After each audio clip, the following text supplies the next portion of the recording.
The Texas sun beat down mercilessly on the cracked earth of Henderson Ranch, turning what should have been fertile soil into a patchwork of dried clay and dust.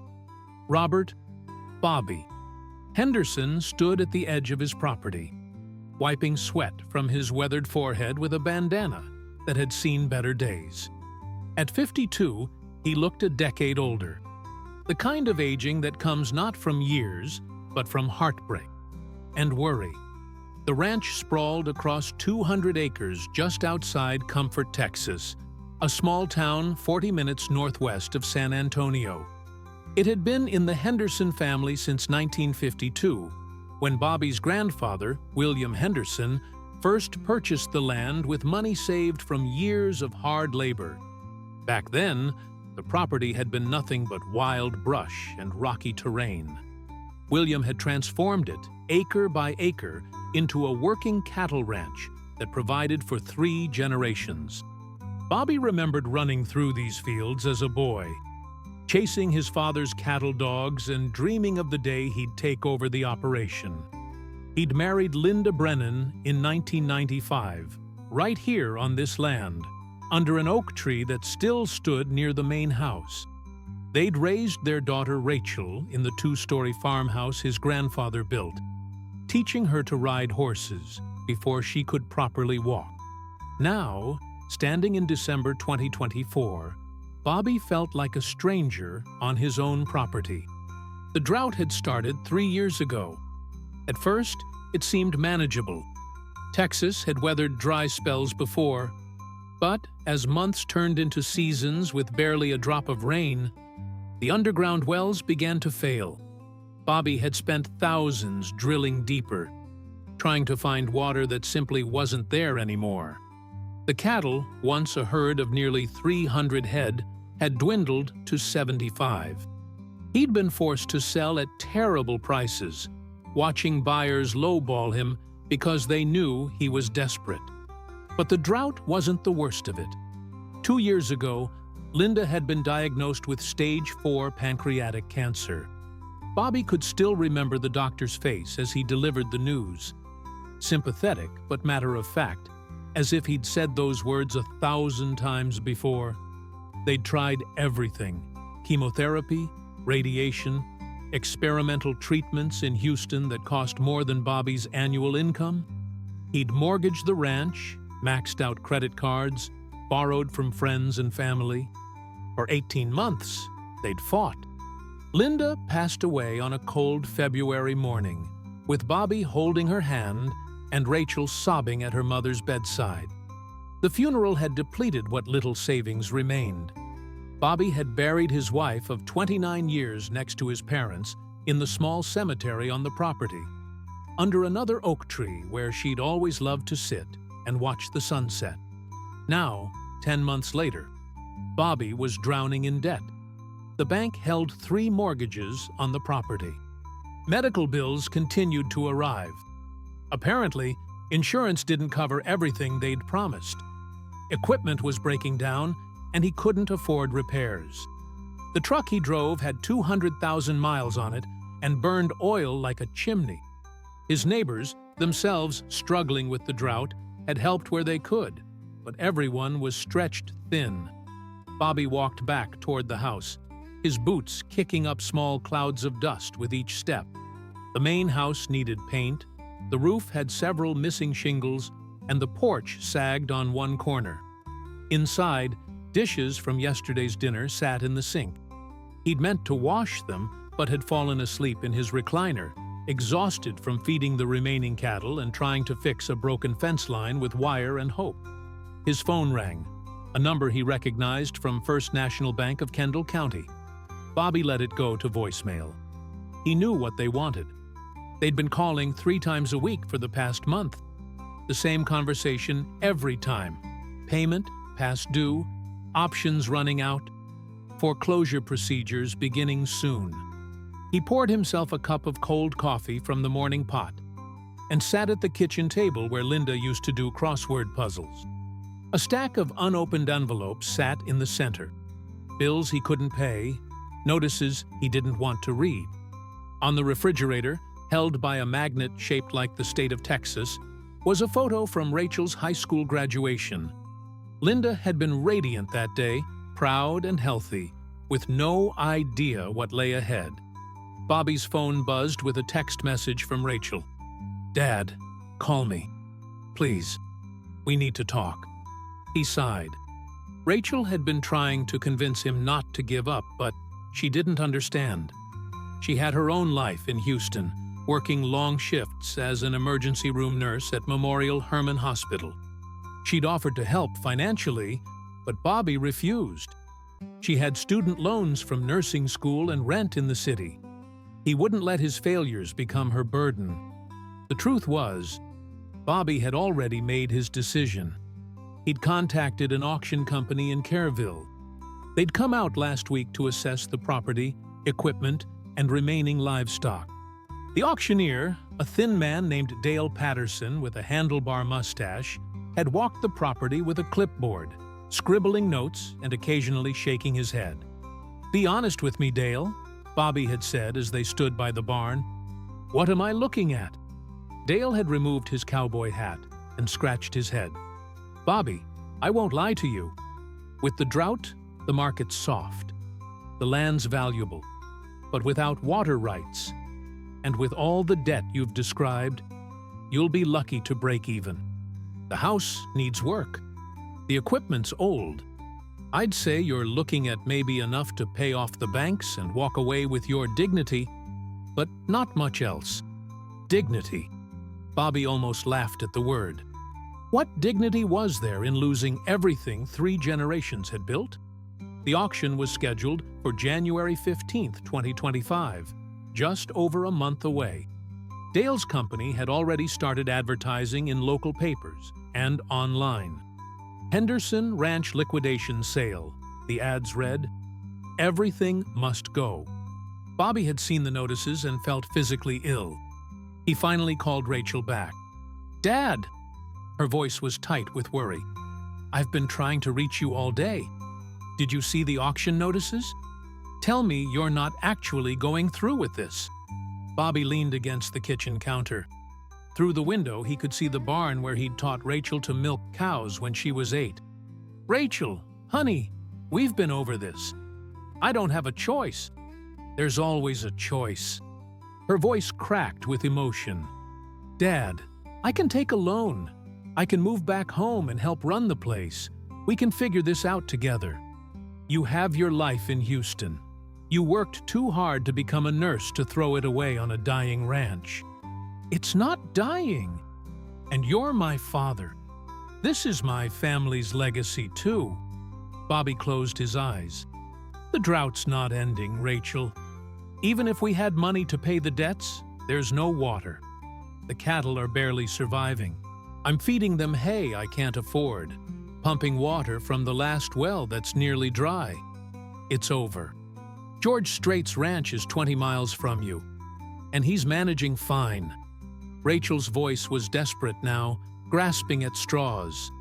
"Other ranchers are finding ways. There are grants, agricultural aid programs. Those programs take months to process, and there's no guarantee. The bank wants money now."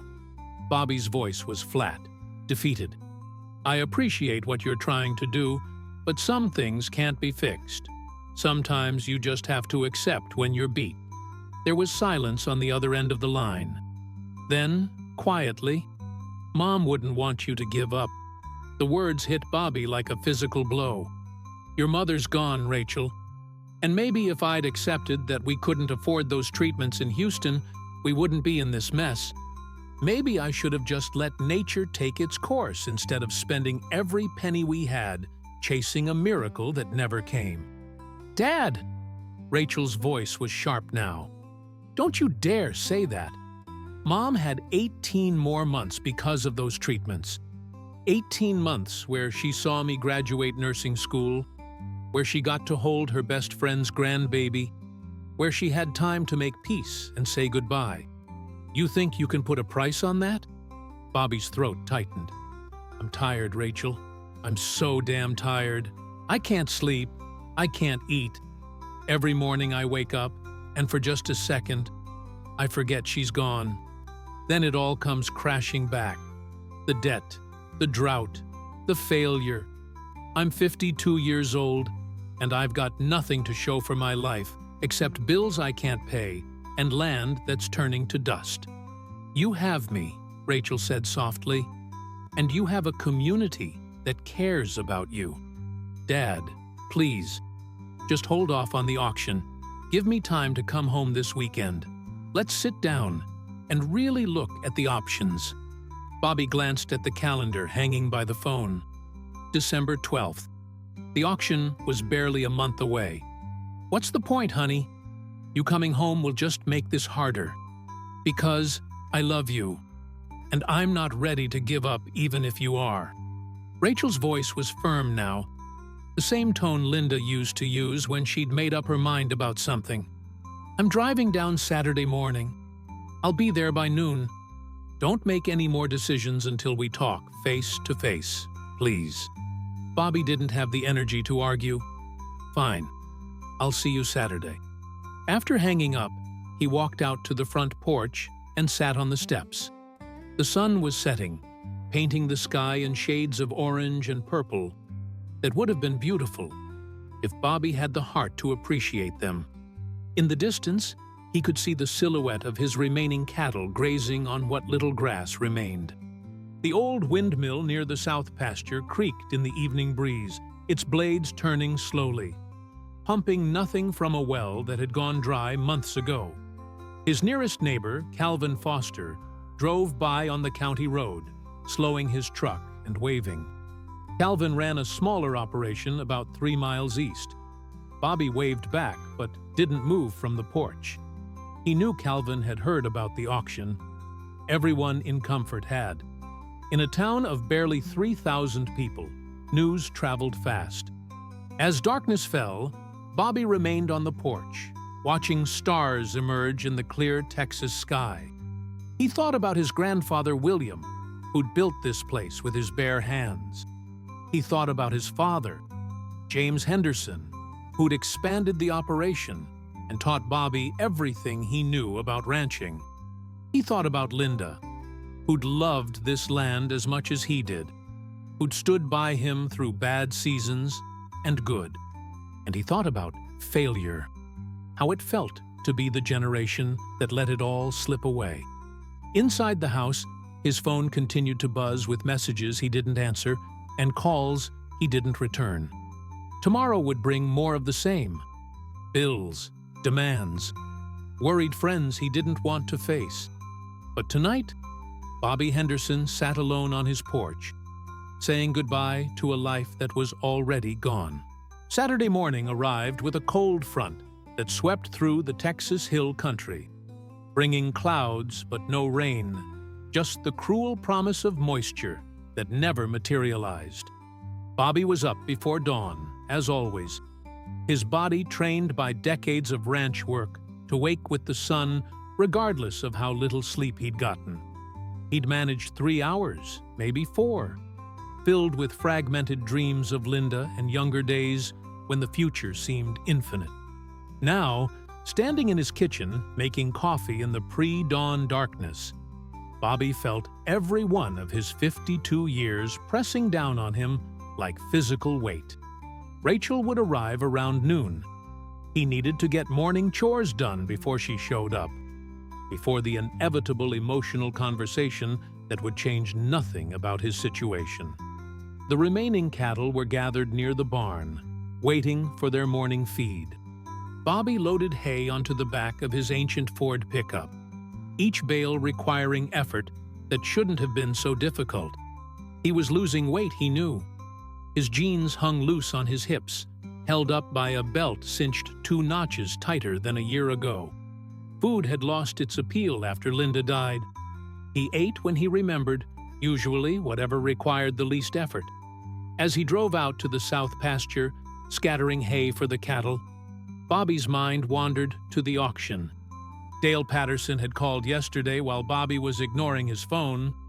The voicemail said they were getting good interest, particularly from developers looking at the land's proximity to San Antonio. The thought of Henderson Ranch becoming another subdivision made Bobby's stomach turn. But he had no say in what buyers did after the sale. By 9 o'clock, he was fixing fence line near the property's eastern edge when he saw dust rising from the county road.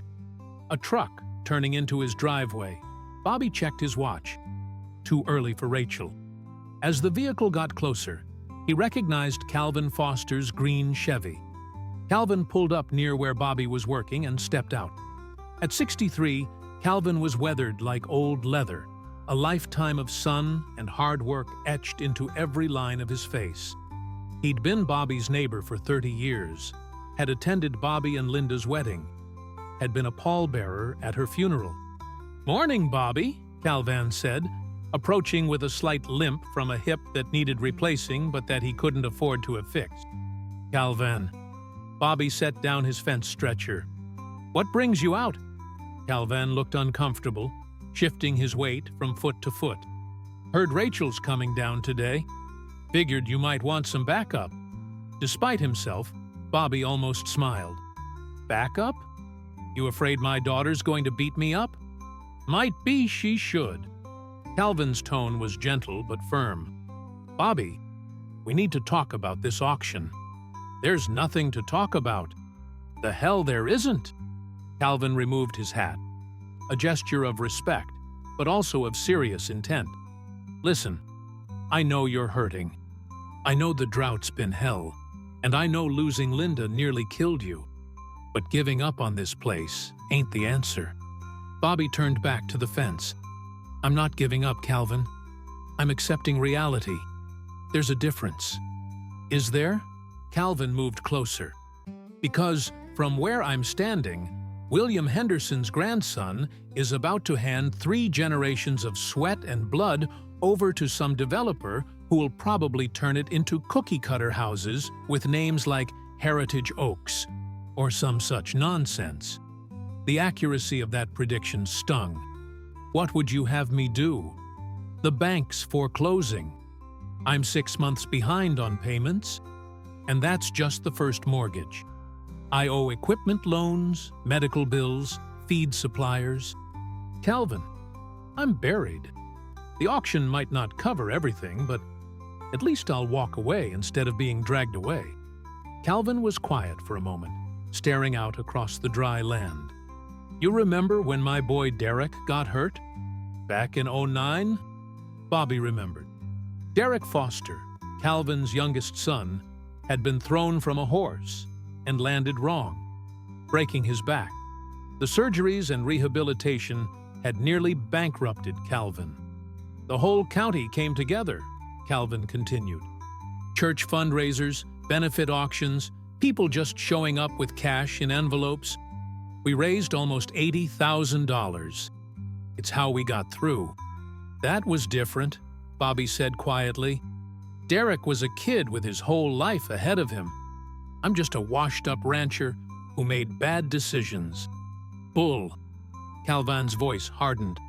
"You're a man who loved his wife and did everything possible to save her. Ain't nothing bad about that decision. And you're a part of this community, Bobby. People want to help. They're just waiting for you to let them." Before Bobby could respond, another truck appeared on the road. Then another.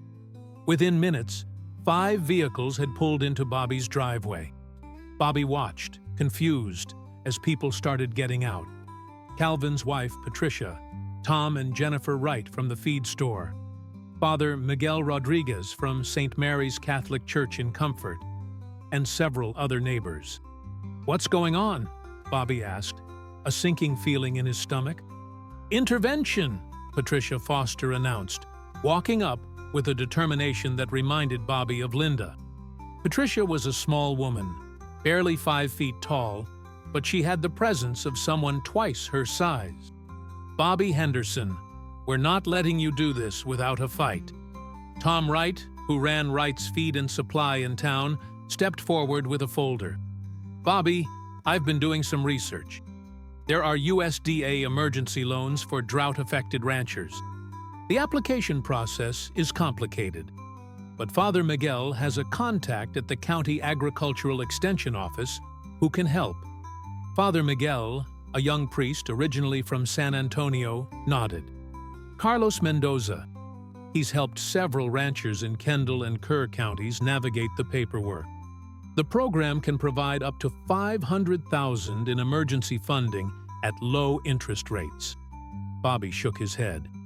I looked into those programs. They take months to process, and there's no guarantee. The bank isn't going to wait. Jennifer Wright, Tom's wife and a paralegal, pulled papers from her own bag. Actually, once you submit an application for emergency agricultural assistance, federal law requires lenders to pause foreclosure proceedings for 90 days while the application is reviewed. It's designed specifically for situations like yours. Bobby felt cornered, overwhelmed. Even if I got the loan, the drought's not ending. There's no water. I can't sustain the operation. There's a new rainwater collection system, Tom interjected. It's been working for the Zimmerman Ranch over in Blanco County. Instead of relying on wells, they're catching and storing every drop of rain that falls. Combined with trucking in water during the worst stretches, they're making it work. That sounds expensive, Bobby said weakly. The emergency loan can cover infrastructure improvements, Jennifer added. It's specifically designed for drought mitigation efforts. Patricia Foster moved closer, her voice softening. Bobby, honey, I know you're tired. I know you feel like you're letting everyone down, but you're not. You're dealing with circumstances beyond your control. There's no shame in accepting help. Bobby felt his throat tighten. These people, his neighbors, his community, were giving up their Saturday morning to stand in his dusty driveway and fight for a future he'd already given up on. I don't know, he managed. I don't know if I have the energy for this. Father Miguel stepped forward.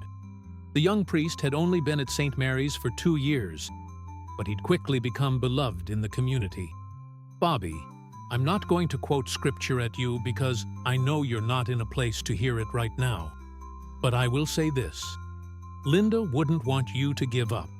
And I absolutely know, that she'd want you to let people who care about you help carry this burden. The mention of Linda almost broke Bobby's composure. He looked away, blinking hard. Calvin placed a hand on his shoulder. There's something else. Dale Patterson called me yesterday.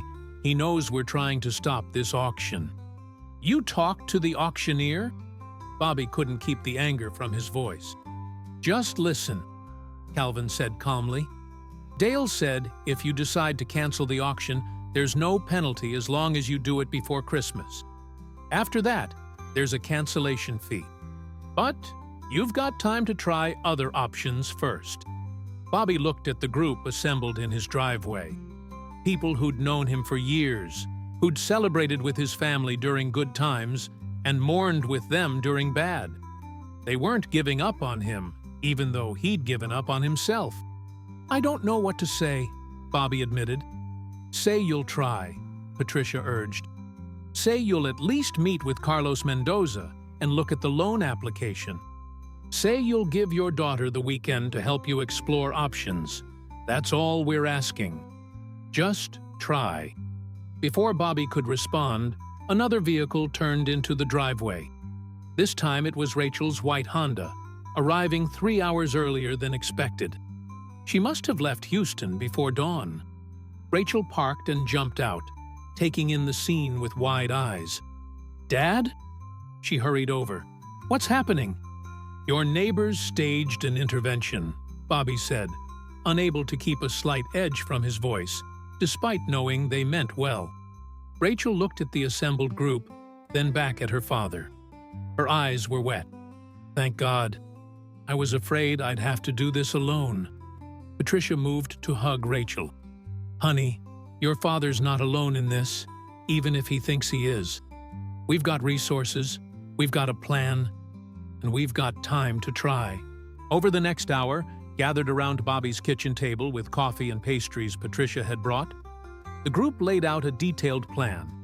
Carlos Mendoza, the agricultural extension agent, could meet Monday morning to help Bobby start the emergency loan application.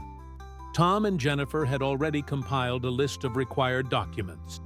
Father Miguel had connections to a nonprofit that provided financial counseling specifically for family farms in crisis. Rachel, sitting next to her father, took notes on her phone. Bobby watched her, so much like Linda in her determination and hope, and felt something he hadn't experienced in months. A tiny flicker of possibility. Even if all this works, Bobby said during a lull in the conversation, I'm still looking at years of debt, hard work, and no guarantee the drought will end.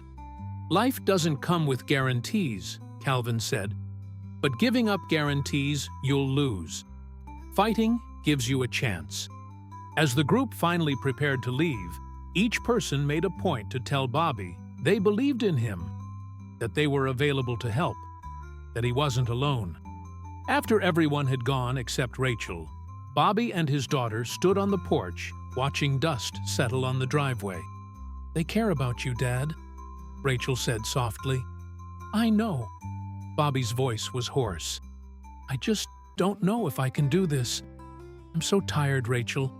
Some days it's hard just to get out of bed. Rachel took his hand. Then we'll start with small steps. Just one day at a time. Monday, we meet with Carlos Mendoza.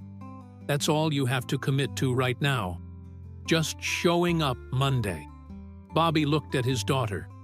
His smart, strong, compassionate daughter, who had Linda's eyes and his own stubborn streak. You really think there's a chance?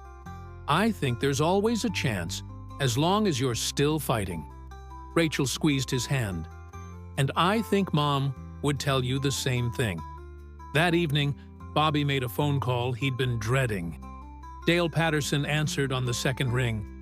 Dale, it's Bobby Henderson. Bobby, I was hoping to hear from you. I've got 3 serious buyers already looking at the property listing. Bobby closed his eyes. I need to put the auction on hold. There was a pause. On hold or cancel? On hold.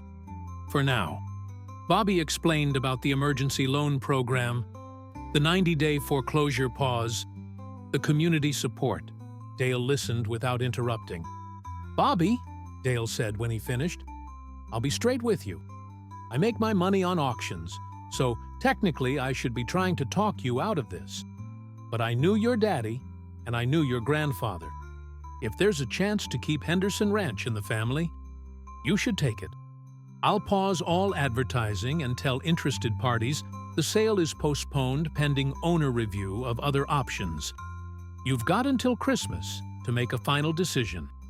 After hanging up, Bobby felt lighter than he had in months. He wasn't sure if hope was the right word for what he was feeling. Maybe it was just the absence of despair, but it was something. Rachel had made dinner, actual dinner with vegetables and everything. They ate together at the kitchen table, and for the first time in months, Bobby's food had taste. They talked about Rachel's work at the hospital, about mutual friends in Houston, about memories of Linda that made them both laugh and cry. Later, lying in bed, Bobby stared at the ceiling and allowed himself to imagine a different future. Not an easy one. There would still be drought, debt, and hard work ahead. But maybe, just maybe, there was a path through it all. A path he didn't have to walk alone. Outside, the Texas wind howled across dry land that desperately needed rain. But inside the old farmhouse, for the first time in a long time, Robert Henderson allowed himself to believe that tomorrow might be different than today. Monday morning arrived clear and cold. Bobby and Rachel drove into Kerrville, the county seat, to meet Carlos Mendoza at the Agricultural Extension Office. Carlos turned out to be a round-faced man in his mid-30s with an easy smile and the practiced patience of someone who'd helped desperate farmers through bureaucratic nightmares many times before. Mr. Henderson, I've reviewed your situation based on what Father Miguel shared. Carlos said, spreading papers across a conference table. "I won't sugarcoat it. You're in a tough spot. But I've seen tougher, and I've seen people come through." For 3 hours, they worked through the emergency loan application. Carlos had Bobby gather bank statements, tax returns, debt documentation, and property information. The process was exhausting and invasive, forcing Bobby to confront exact numbers he'd been avoiding. "Your debt-to-asset ratio is actually better than you think," Carlos explained. "The land value, even in the current market, significantly exceeds your total debt. The problem is liquidity. You've got value tied up in property, but no cash flow to service the debt." "Which is why the bank's foreclosing," Bobby said bitterly. "Which is why this emergency loan is perfect for your situation," Carlos corrected. "It's designed to provide immediate operating capital while restructuring existing debt into long-term payments at reduced interest rates. Combined with the drought mitigation grant, which I'm also going to help you apply for, you could be looking at enough funding to not only save the ranch, but make infrastructure improvements."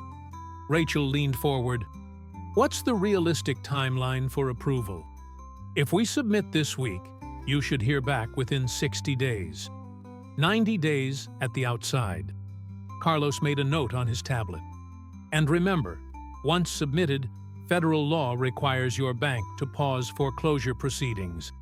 By the time they left, Bobby felt simultaneously hopeful and overwhelmed. Carlos had given them homework, more documents to gather, more forms to complete. They scheduled a follow-up meeting for Thursday. As they drove back to Comfort, Rachel's phone rang. She glanced at the screen and her eyebrows rose. "It's Jennifer Wright." Bobby listened to one side of the conversation, watching his daughter's expression shift from curiosity to surprise, to something he couldn't quite read. "Are you serious?" Rachel was saying. "When did this happen?" "No, we just left Kerrville." "Okay, we'll head straight there. Thank you, Jennifer." She ended the call and turned to Bobby, her face flushed with excitement. "Dad, you're not going to believe this. There's someone at Wright's Feed who wants to meet you.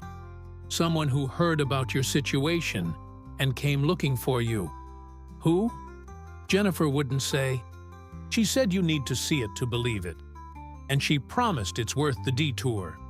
Bobby's first instinct was suspicion. He'd had enough surprises lately.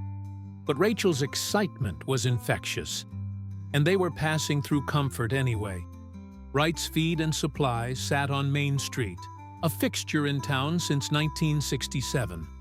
When they pulled into the parking lot, Bobby noticed several trucks he recognized. Calvin Foster's green Chevy, Father Miguel's Honda, and a few others. A small crowd had gathered near the store's entrance. As Bobby and Rachel got out, the crowd parted, and Bobby saw him. George Strait stood near the feed store entrance, dressed in jeans, a plain button-down shirt, and his signature cowboy hat. He looked exactly like he did on album covers and concert posters, except older and somehow more real.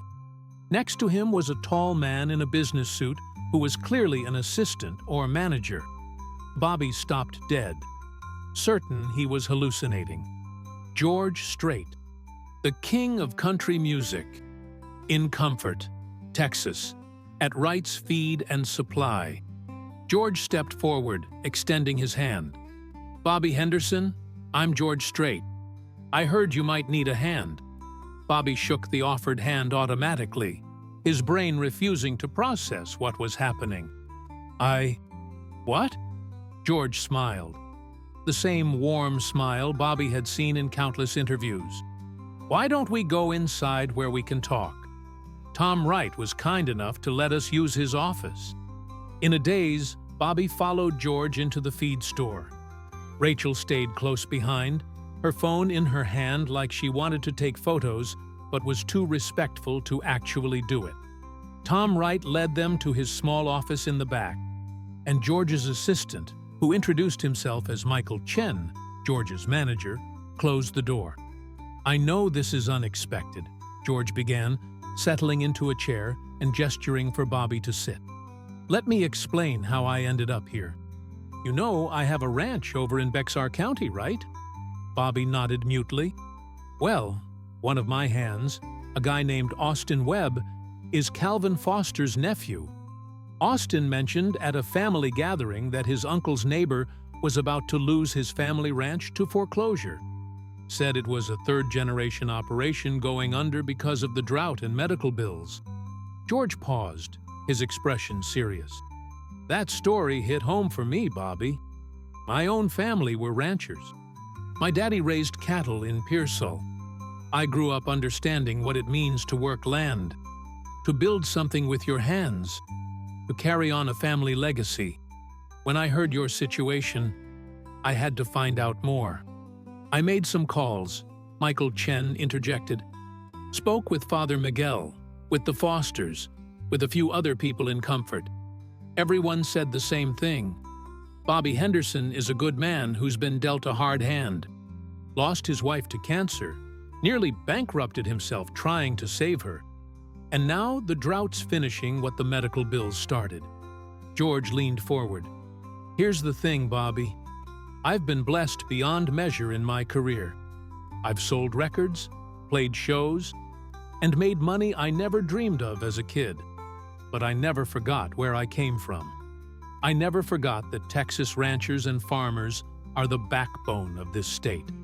When I hear about one of our own going under, especially for reasons beyond his control, it doesn't sit right." Bobby finally found his voice. "Mr. Strait, I appreciate this. I really do. But I don't take charity. I never have." "Good," George said firmly. "Because I'm not offering charity. I'm offering to help a fellow Texan keep his family's legacy alive. There's a difference." He nodded to Michael, who opened a briefcase and pulled out several documents. "Here's what I'm proposing," George continued. "I've got connections throughout Texas agriculture. Vendors, equipment dealers, water management companies. I can get you access to resources at cost that would normally be priced out of reach. That rainwater collection system Tom Wright mentioned? I've got the same setup on my ranch. I can get it installed on yours at half the retail price." "That's still expensive," Bobby said quietly. "Which is why I'm also proposing to sponsor a benefit concert," George said. "A small show, maybe 300 or 400 people here in Comfort or Kerrville. All proceeds go directly to the Henderson Ranch Recovery Fund. We sell tickets, maybe auction off some signed merchandise, and raise money to cover immediate needs while your emergency loan gets processed." Bobby's head was spinning. "You'd do a concert? For me?" "For your ranch," George corrected. "For your family's legacy. For the principle that we don't let our own go under without a fight." He smiled. "Besides, I've always liked playing smaller venues. Gets me back to my roots."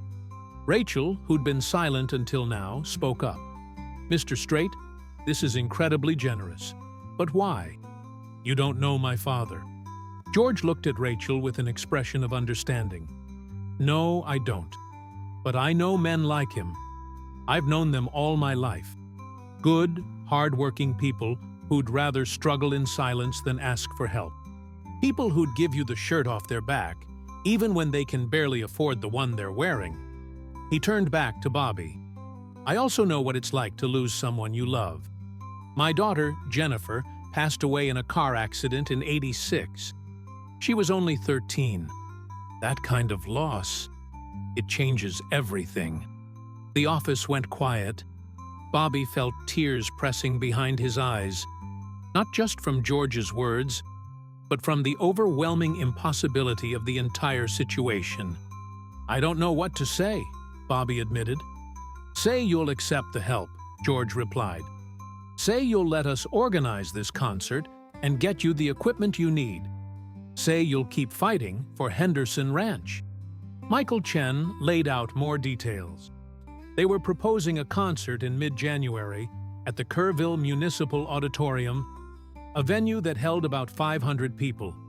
Tickets would be priced affordably, $75 to $100, with VIP meet and greet packages at $250. With George Strait's name on the bill, Michael was confident they'd sell out instantly. Conservatively, we're looking at raising $60,000 to $80,000, Michael explained. Combined with your emergency loan, that should provide enough cushion to get you through the next 2 years while you rebuild. George added, I'll also make some calls to a few other folks I know. Ranchers, business people who care about Texas agriculture. We might be able to drum up some additional support, maybe sponsorships for specific improvements on your property. They talked for another hour, working through logistics and details. George asked thoughtful questions about the ranch, its history, its current state, Bobby's vision for its future. He wasn't just offering money, he genuinely seemed to care about the outcome. As the meeting wound down, George stood and extended his hand again. Bobby, I've got to head out. I've got obligations in San Antonio tonight, but Michael will coordinate everything with you and Rachel. We'll get this concert scheduled, get word out, and get you the help you need. Mr. Strait, Bobby said, his voice thick with emotion. I don't know how to thank you. George smiled. Thank me by saving that ranch. Thank me by proving that good people doing honest work can still make it in this world. And call me George. Mr. Strait is what people called my daddy. After George and Michael left, Bobby and Rachel sat in Tom Wright's office in stunned silence. Through the window, they could see the crowd outside dispersing, everyone buzzing with excitement about George Strait's visit to Comfort. Did that really just happen? Bobby finally asked. Rachel laughed, a sound of pure joy and disbelief. Dad, George Strait is going to do a benefit concert for your ranch. I think I need to sit down. And I'm already sitting down. Tom Wright poked his head into the office. So, you going to let him help? Bobby looked at Rachel, then at Tom, then down at his work-worn hands. Hands that had built fences, delivered calves, held his dying wife. Hands that had almost let go of everything. Yeah, Bobby said quietly. Yeah, I am. The news spread through Comfort like wildfire. By evening, Bobby's phone was ringing off the hook. Friends congratulating him, distant relatives calling to reconnect. Even a reporter from the San Antonio Express-News wanting an interview. Bobby declined the reporter, but accepted the well wishes from friends, still half convinced he'd wake up and discover the entire day had been a dream. That night, after Rachel had gone to bed in her childhood room, Bobby walked out to Linda's grave. The oak tree stood silhouetted against a sky full of stars, and Bobby sat on the ground beside the simple headstone. Linda, he said aloud, feeling foolish but needing to speak anyway. You're not going to believe what happened today. George Strait, yeah, that George Strait, showed up to help save the ranch. I know how that sounds. I can barely believe it myself. He traced his fingers over Linda's name carved into the granite. I was ready to give up, sweetheart. I was so close to just walking away from everything we built together.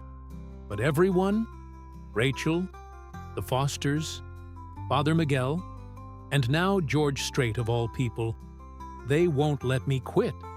Maybe they see something I don't. Maybe they know something about me that I've forgotten.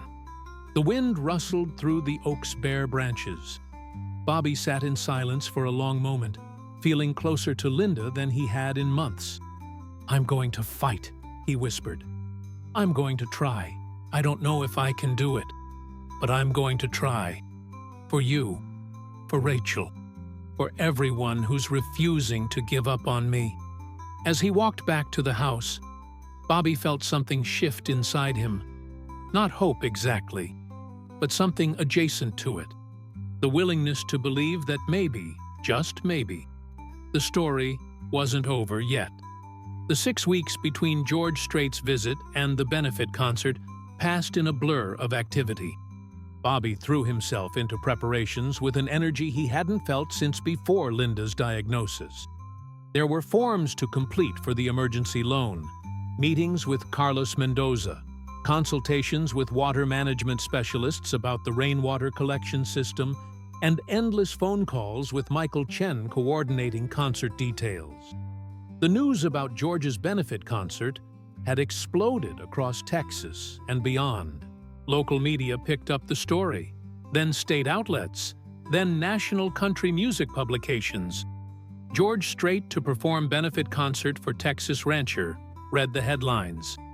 The Kerrville Municipal Auditorium sold out in 47 minutes when tickets went on sale. The VIP meet and greet packages sold out in 12. Michael Chen had been right. George's involvement elevated everything. Local businesses started contributing. An equipment dealer in San Antonio donated a new tractor. A feed company offered a year of cattle feed at cost. A water trucking service pledged free delivery for 6 months. The community of Comfort rallied too, with dozens of volunteers offering to help with ranch work, fundraising, and concert logistics. Rachel had taken a leave of absence from the hospital to help full-time, moving back into her childhood room temporarily. Father and daughter worked side by side, mending fences, organizing paperwork, planning for a future that was starting to feel possible again. The emergency loan application was progressing. Carlos had submitted all required documentation, and the USDA had confirmed receipt.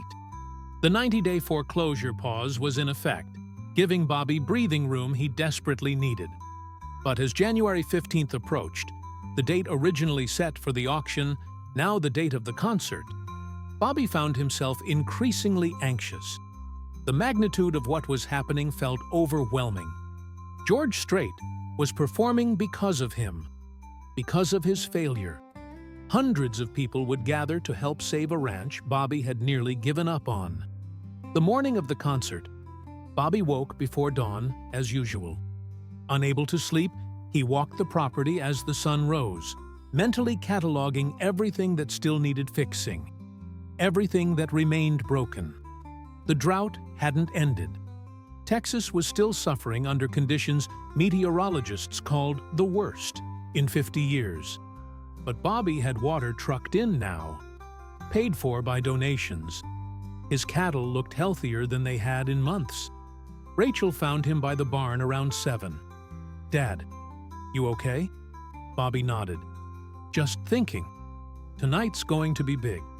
"It's going to be amazing," Rachel corrected. "Dad, do you realize what you've become? You're a symbol of Texas agriculture's resilience. You're proof that communities can come together.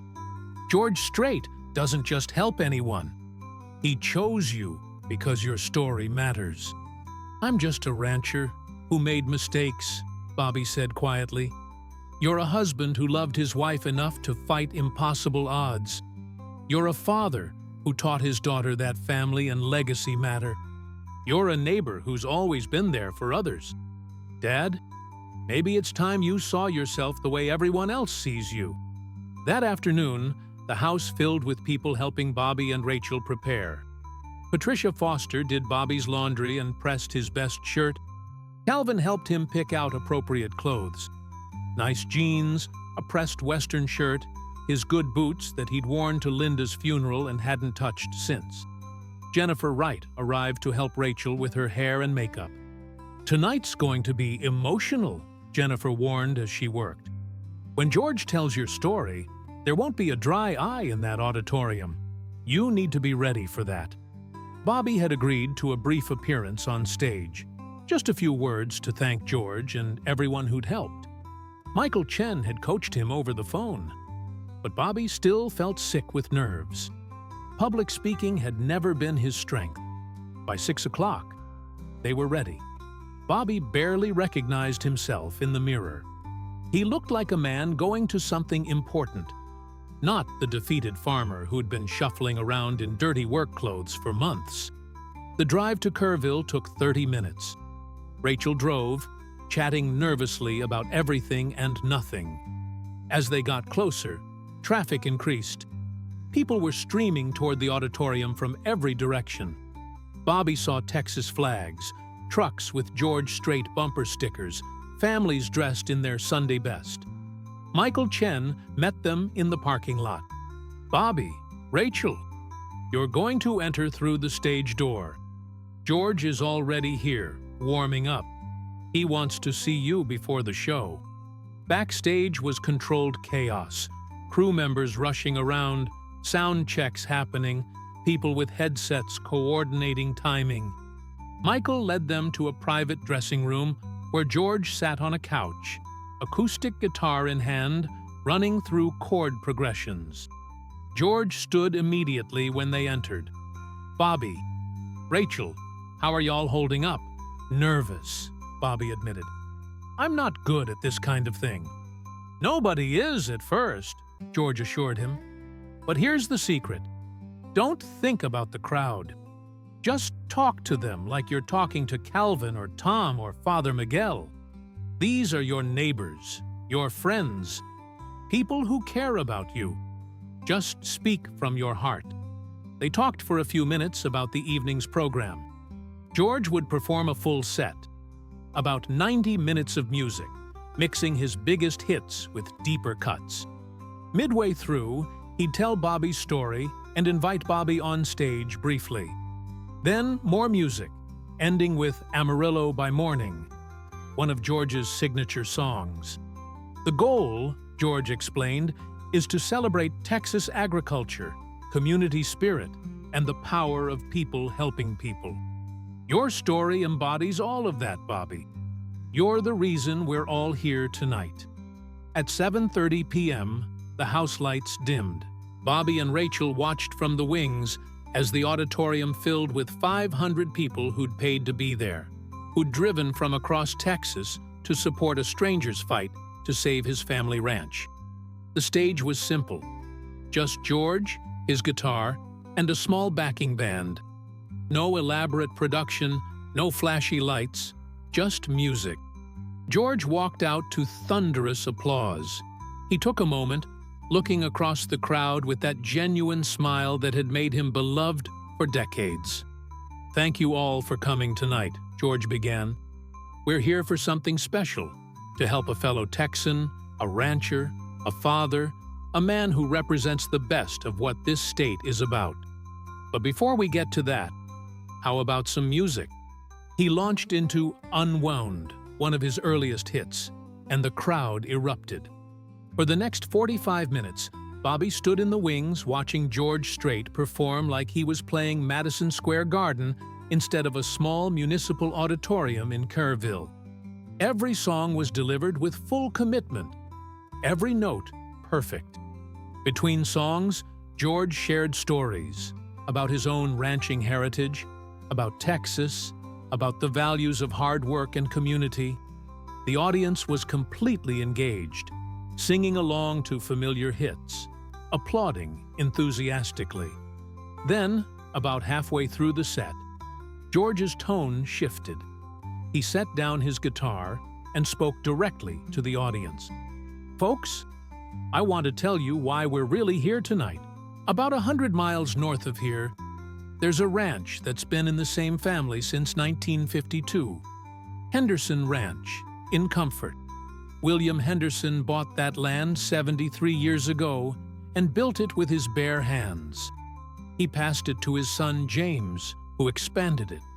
James passed it to his son Robert.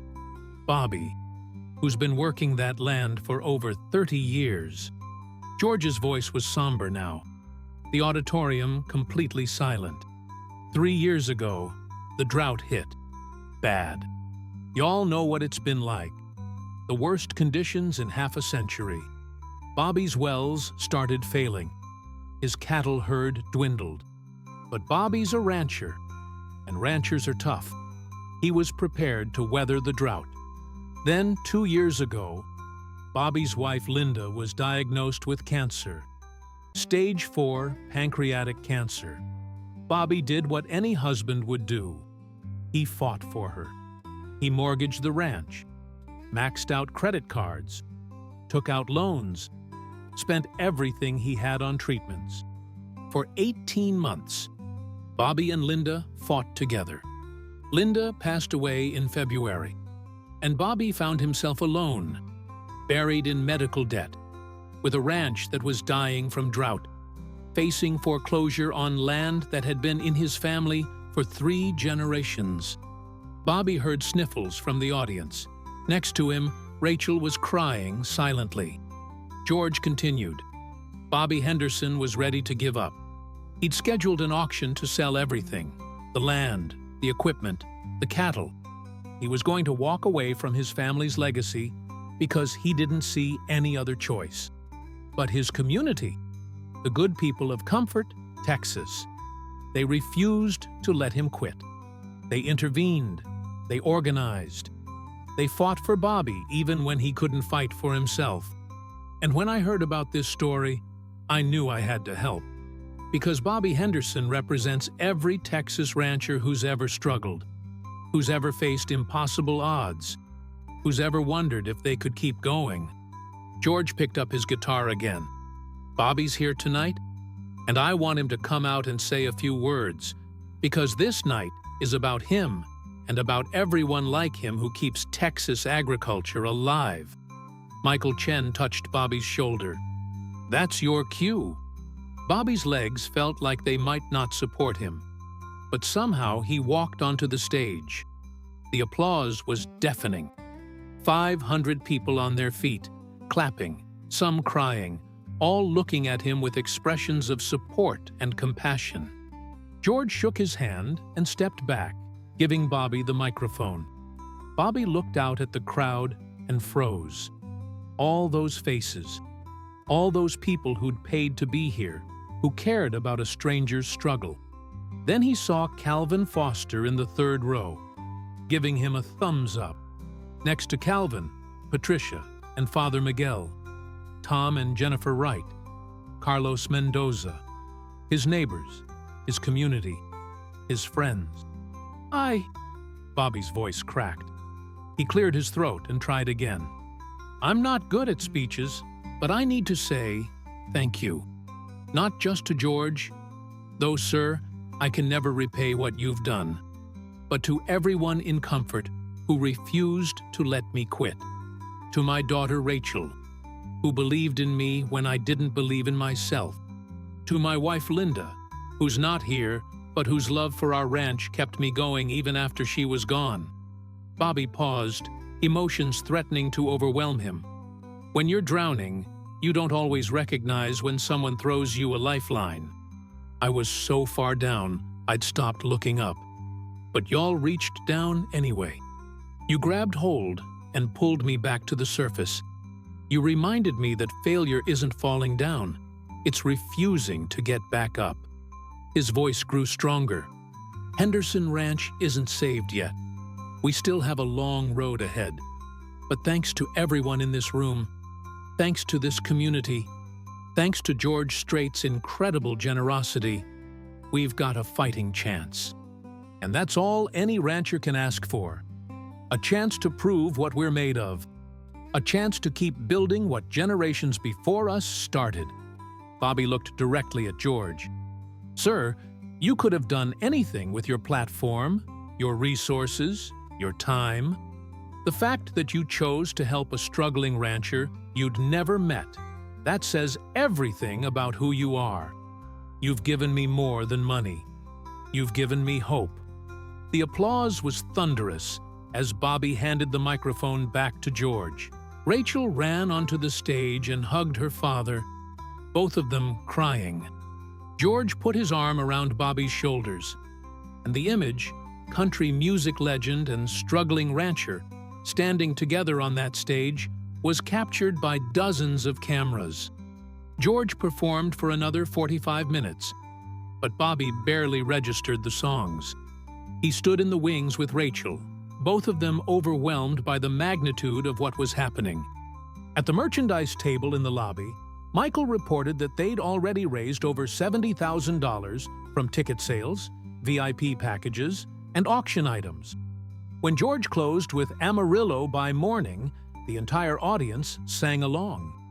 Bobby knew every word. He'd played that song 1,000 times over the years, had sung it while working cattle, while driving trucks, while living the life of a Texas rancher that George celebrated in his music. After the show, there was a meet and greet for VIP ticket holders. Bobby stood next to George, shaking hands with strangers who'd paid extra for the chance to meet them. Person after person shared their own stories: family farms lost, struggles with drought, battles with medical debt. Bobby realized his story wasn't unique. It was universal among rural Americans fighting to maintain their way of life. One elderly woman, tears streaming down her face, gripped Bobby's hand. "My husband and I lost our ranch in '08. Lost everything. I wish we'd had a community like yours. You hold on to that land, you hear me? You hold on for all of us who couldn't." By the time the last person left, it was nearly midnight. Bobby was exhausted, but energized, drained but somehow fuller than he'd felt in years. George walked him and Rachel to their car. "Bobby, Michael will be in touch about the final fundraising numbers, but I want you to know something." George's expression was serious. What happened tonight wasn't just about money. It was about showing you that you're not alone, that your story matters, that people care. Don't forget that on the hard days ahead, because there will be hard days. "I won't forget," Bobby promised. "How could I?" George smiled. "Take care of that ranch, take care of your daughter, and take care of yourself. Texas needs more men like you." The drive home was quiet, both Bobby and Rachel processing everything that had happened. When they finally pulled into the ranch driveway after 1 a.m., Bobby sat in the truck for a moment, looking at the dark outline of the house where 3 generations of Hendersons had lived. "Dad?" Rachel's voice was soft. "You okay?" "Yeah," Bobby said, and he meant it. "I'm okay. For the first time in a long time, I'm actually okay." Spring arrived in Texas Hill Country with cautious optimism.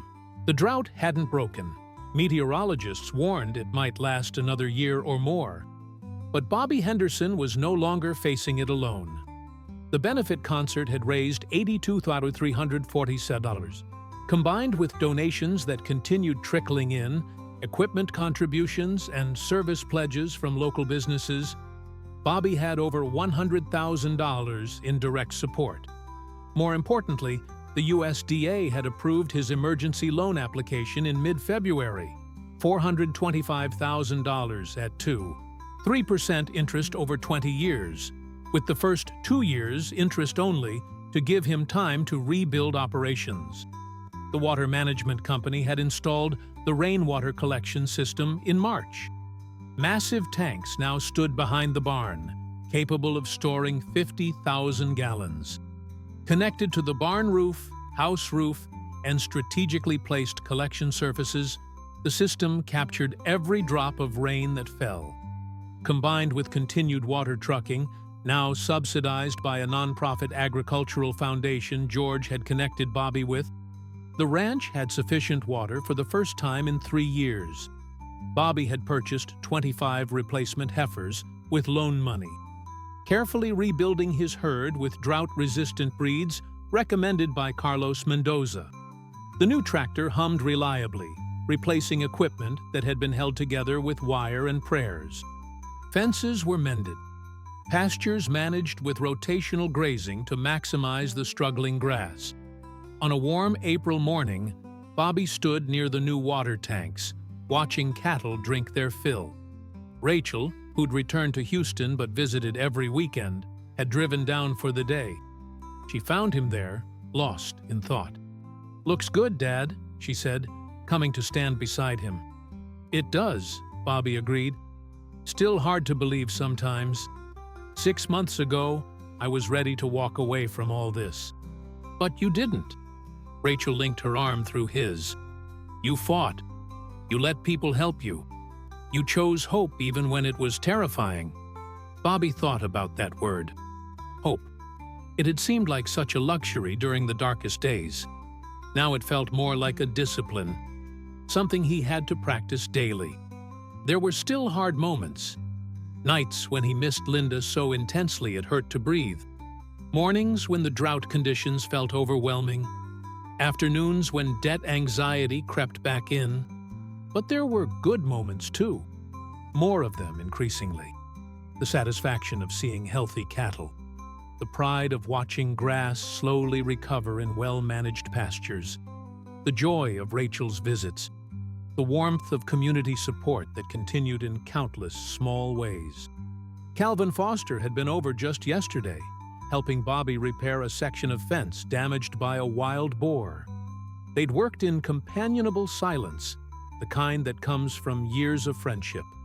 Afterward, Patricia had brought over enchiladas and sweet tea, staying to chat about town gossip and upcoming events. Father Miguel stopped by weekly, ostensibly to check on ranch progress, but really to provide pastoral support.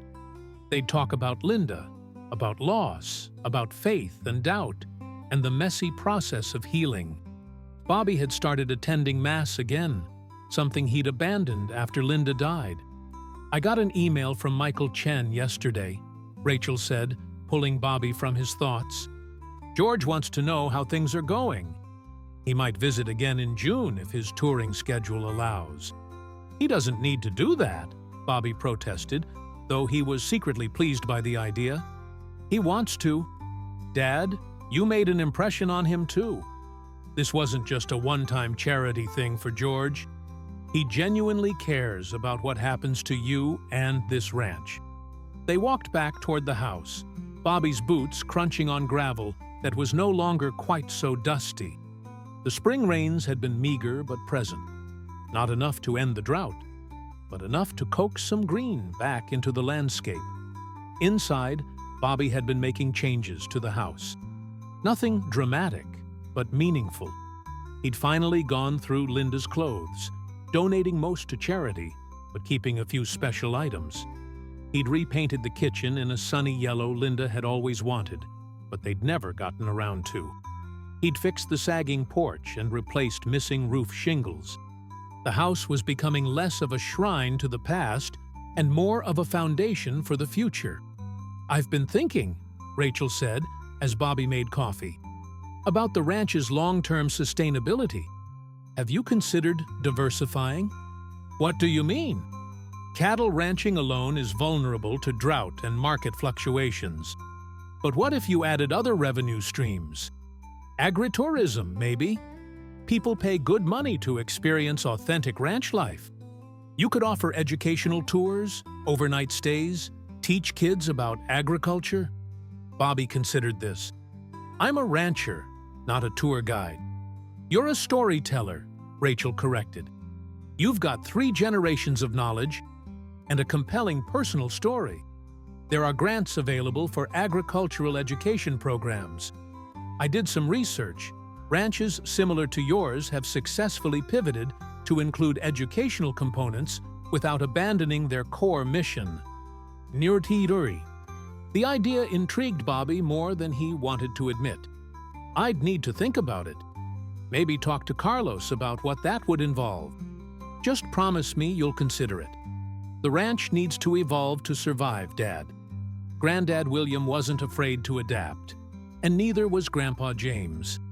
Evolution isn't betrayal of tradition. It's honoring it by ensuring it continues.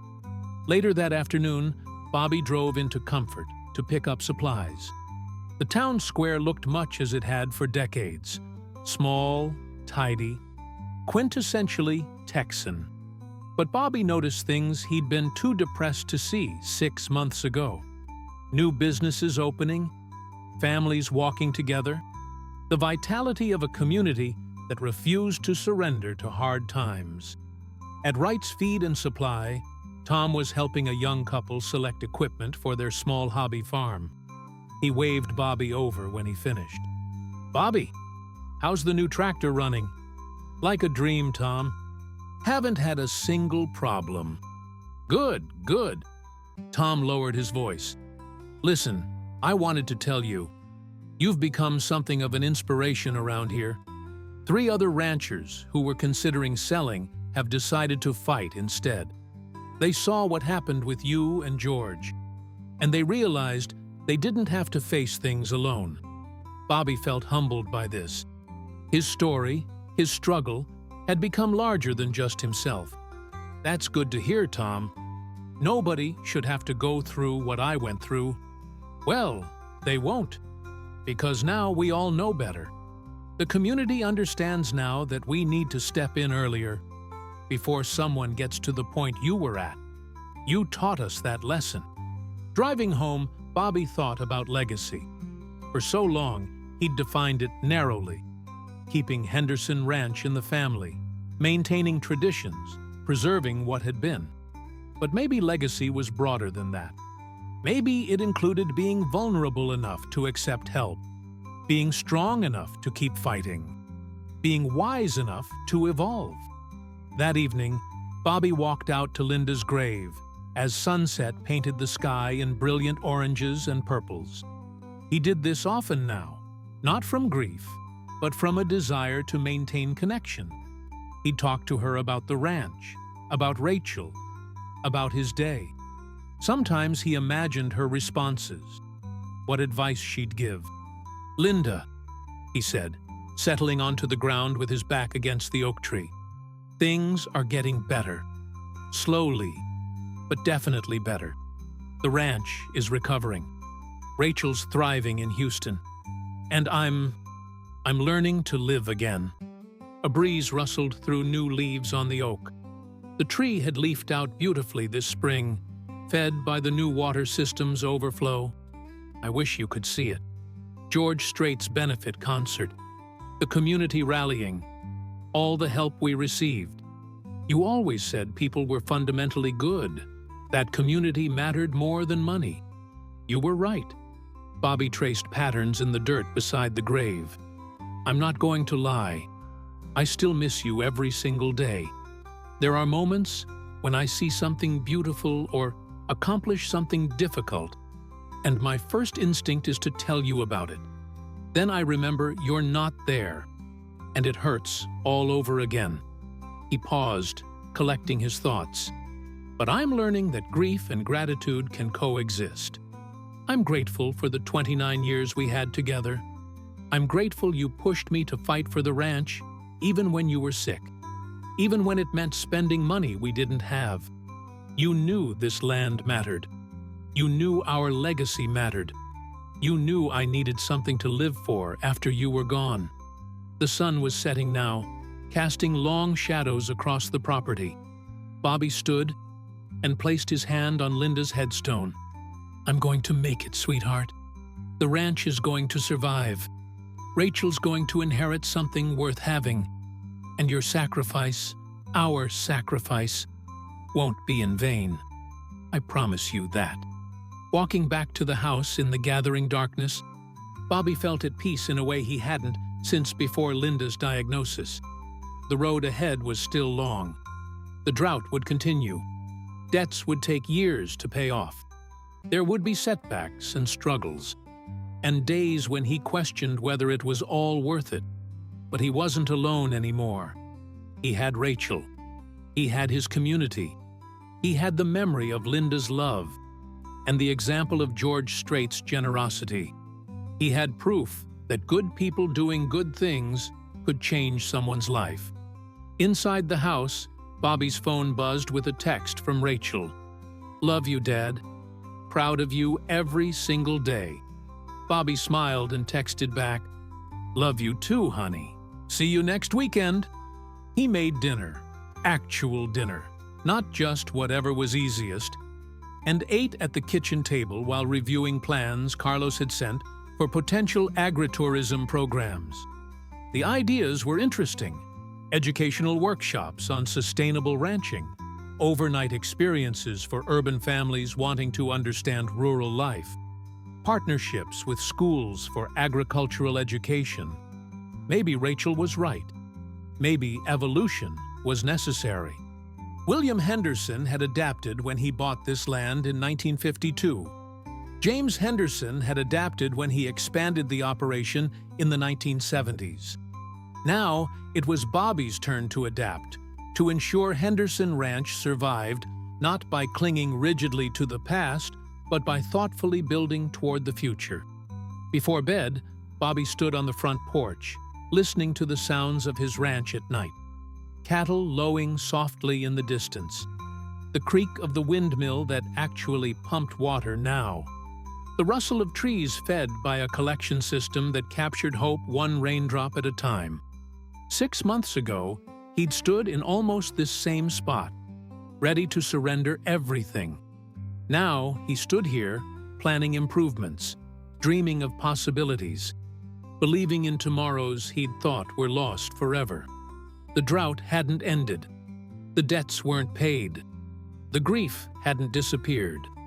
But Bobby Henderson was still standing, still fighting, still ranching on land his grandfather had bought 73 years ago.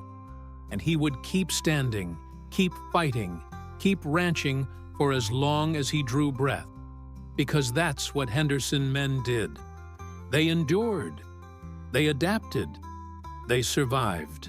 And with the help of an unexpected angel named George Strait, and a community that refused to let one of their own fall, Bobby had learned the most important lesson of all. No one has to face their darkest moments alone. Sometimes, the most courageous thing a person can do is accept the hand reaching down to pull them back up. Henderson Ranch would endure. The legacy would continue. And somewhere, Bobby believed, Linda was smiling. Epilogue.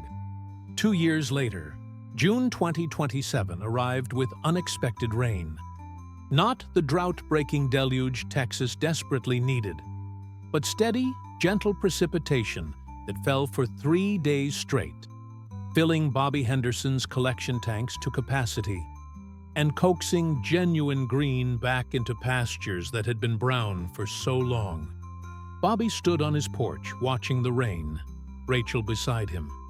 She'd moved back to comfort 6 months ago, accepting a position at the regional hospital and a part-time role helping run Henderson Ranch's new agritourism program. The program had launched the previous fall and exceeded all projections. They were already booked solid through the summer with educational tours and ranch experiences. "Dad, look," Rachel said, pointing toward the driveway. A familiar truck was turning in. George Strait behind the wheel, alone this time, no entourage or manager. He'd visited 3 times over the past 2 years, always quietly, always genuinely interested in the ranch's progress. George parked and stepped out, grinning as the rain soaked his shirt. "Figured I'd stop by on a day when you're finally getting some water from above instead of from a truck." They invited him in for coffee, catching up on the past 6 months. George was between tours, taking some time to focus on his own ranch operations. He asked detailed questions about Bobby's cattle genetics program, about the agritourism initiative, about the drought mitigation strategies that were slowly proving successful. "You've done more than survive, Bobby," George said. "You've built something new while honoring what came before. That's not easy. Wouldn't have been possible without you," Bobby replied. "What you did," George held up a hand. "What we did. You did the hard part. The daily work. The persistence. The refusal to quit even when quitting seemed easier. I just helped clear some obstacles." Before George left, he walked with Bobby out to Linda's grave. They stood quietly in the rain for a moment. "She'd be proud of you," George said simply. "I hope so," Bobby replied. "I'm trying to live in a way that honors her memory and her sacrifice." As George drove away, Bobby and Rachel returned to the porch. The rain continued falling, each drop a small miracle captured and stored, transformed from a moment's precipitation into sustained life for cattle, crops, and dreams. "You know what I've learned?" Bobby said, watching water run off the eaves. "Resilience isn't about never breaking. It's about learning how to put yourself back together, often with help from people who refuse to let you stay broken." Rachel leaned her head on her father's shoulder. "Granddad William would be proud." Grandpa James would be proud. And Mom's definitely proud. Bobby wrapped his arm around his daughter. 3 generations of Henderson men had worked this land. Now a 4th generation was preparing to carry it forward, adapting and evolving while maintaining the core values of hard work, integrity, and community that had sustained the ranch for 75 years. The drought would eventually end. Texas droughts always did. The debts would eventually be paid. The grief would eventually soften into bittersweet memory. But the lesson Bobby had learned, that vulnerability and strength could coexist, that accepting help was brave, that community mattered more than pride, that lesson was forever. Henderson Ranch had been saved by the generosity of a country music legend and the determination of a small-town community. But more than that, it had been saved by one man's decision to keep fighting when everything seemed lost, to accept help when accepting help felt like failure, to believe in tomorrow when today seemed unbearable. As the rain continued falling and evening approached, Bobby Henderson stood on his porch and felt something he'd thought was gone forever: contentment. Not happiness exactly. Grief ensured that happiness would always be complicated, but a deep satisfaction with who he'd become and what he'd preserved. The land would endure, the legacy would continue, and the story of how a ruined farmer received powerful help from George Strait, and how he transformed that help into hope, resilience, and renewal. That story would inspire others facing their own impossible moments. Because in the end, that's what stories do. They remind us we're not alone. They show us that even in our darkest valleys, dawn is possible. They prove that good people, working together with compassion and purpose, can change the world one life at a time. Bobby Henderson's life had been changed. And in being changed, he'd become proof that even when the well runs dry, even when hope seems lost, even when surrender feels inevitable, we can still choose to fight. We can still choose to believe. We can still choose to endure. And sometimes, if we're very lucky and very blessed, the universe sends us an angel in a cowboy hat to remind us that we're worth fighting for.